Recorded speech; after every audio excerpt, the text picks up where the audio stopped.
ರಾಜ್ಯ ರಾಜಧಾನಿ ಬೆಂಗಳೂರಿನಲ್ಲಿ ಕನ್ನಡ ಭಾಷೆ ಗೊತ್ತಿಲ್ಲದ ಕ್ಯಾಬ್ ಚಾಲಕರಿಗೆ ಕೊರತೆ ಇಲ್ಲ.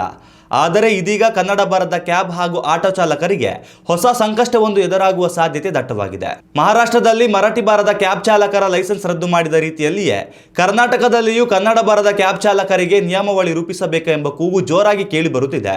ಕನ್ನಡ ಬಾರದ ಕ್ಯಾಬ್ ಚಾಲಕರು ಹಾಗೂ ಅನ್ಯ ಭಾಷೆ ಅರಿಯದ ಕನ್ನಡಿಗ ಪ್ರಯಾಣಿಕರ ನಡುವೆ ನಡೆಯುವಂತಹ ಕಿರಿಕಿರಿಯನ್ನು ತಪ್ಪಿಸಲು ಇಂತಹ ಪರಿಣಾಮಕಾರಿ ನಿರ್ಣಯವನ್ನು ಕೈಗೊಳ್ಳಬೇಕು ಎಂದು ಸಾರಿಗೆ ಸಂಘಟನೆಗಳ ಒಕ್ಕೂಟ ಆಗ್ರಹಿಸಿದೆ.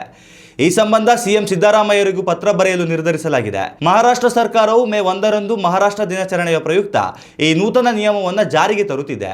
ಇಲ್ಲಿನ ಸಾರಿಗೆ ಇಲಾಖೆಯು ಮರಾಠಿ ಓದಲು, ಬರೆಯಲು ಹಾಗೂ ಮಾತನಾಡಲು ಬಾರದ ಆಟೋ ಹಾಗೂ ಕ್ಯಾಬ್ ಚಾಲಕರ ಡಿಎಲ್ ರದ್ದುಗೊಳಿಸಲಿದೆ. ಈ ಮೂಲಕ ವಲಸಿಗ ಚಾಲಕರು ಮರಾಠಿ ಕಲಿಯಬೇಕು ಹಾಗೂ ಮರಾಠಿ ಬಾರದ ಚಾಲಕರಿಂದ ಉಂಟಾಗುವ ಕಿರಿಕಿರಿ ತಪ್ಪಿಸುವುದು ಈ ನಿಯಮಾವಳಿಯ ಉದ್ದೇಶವಾಗಿದೆ. ಇನ್ನು ಈ ವಿಚಾರವಾಗಿ ಮಾತನಾಡಿದ ಖಾಸಗಿ ಸಾರಿಗೆ ಸಂಘಟನೆಗಳ ಒಕ್ಕೂಟದ ಅಧ್ಯಕ್ಷ ನಟರಾಜ್ ಶರ್ಮಾ, ಈ ಸಂಬಂಧ ನಾವು ಮುಖ್ಯಮಂತ್ರಿಗಳು ಹಾಗೂ ಸಾರಿಗೆ ಸಚಿವರಿಗೆ ಶೀಘ್ರದಲ್ಲೇ ಪತ್ರ ಬರೆಯಲಿದ್ದೇವೆ. ತಮಿಳುನಾಡಿನಲ್ಲಿಯೂ ವಾಹನ ಪರವಾನಗಿ ನೀಡುವ ಸಂದರ್ಭದಲ್ಲಿ ತಮಿಳು ಜ್ಞಾನದ ಬಗ್ಗೆ ಪರೀಕ್ಷಿಸಲಾಗುತ್ತದೆ. ಇತ್ತ ಮಹಾರಾಷ್ಟ್ರದಲ್ಲಿಯೂ ನೂತನ ನಿಯಮ ಜಾರಿಗೆ ಬರುತ್ತಿದೆ. ಹೀಗಾಗಿ ಕರ್ನಾಟಕದಲ್ಲಿಯೂ ಕನ್ನಡ ಭಾಷೆಯ ಅಸ್ಮಿತೆ ಕಾಪಾಡುವ ಹಾಗೂ ಪ್ರಯಾಣಿಕರಿಗೆ ಕಿರಿಕಿರಿ ಉಂಟು ಮಾಡುವ ಅನ್ಯಭಾಷಿಕ ಚಾಲಕರ ಹಾವಳಿ ತಪ್ಪಿಸಲು ಈ ನಿಯಮವನ್ನು ಜಾರಿಗೆ ತರುವಂತೆ ಸರ್ಕಾರಕ್ಕೆ ಮನವಿ ಮಾಡುತ್ತೇವೆ ಎಂದು ಹೇಳಿದ್ದಾರೆ. ಉತ್ತಮ ಸಂಸ್ಕಾರಯುತ ಶಿಕ್ಷಣದೊಂದಿಗೆ VSS English medium CBSE school Udupi Muddur.